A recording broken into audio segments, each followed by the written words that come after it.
విష్ణుమూర్తి పట్ల గోదాదేవికి కలిగిన అపారమైన అపూర్వమైన భక్తిని ఆమె తన దివ్యవాక్కులతో 30 పాశురాలుగా ఆవిష్కరించింది.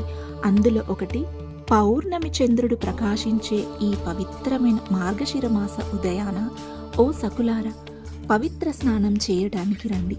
సంపదలతో సద్గుణాలతో నిండిన ఆయిపాడి గ్రామంలోని ముద్దుల బాలికలార, భయంకరమైన శత్రువులను జయించే నందగోపుడి కుమారుడు, అందమైన గజ్జెలు ధరించిన యశోదమ్మకు పిల్లసింహం లాంటి కుమారుడు, నల్లని మేఘం లాంటి దేహంతో ఎర్రని కన్నులతో చంద్రుని లాంటి ముఖకాంతితో వెలిగే ఆ శ్రీనారాయణుడే మనకు కోరిన వరాన్ని ఇస్తాడు.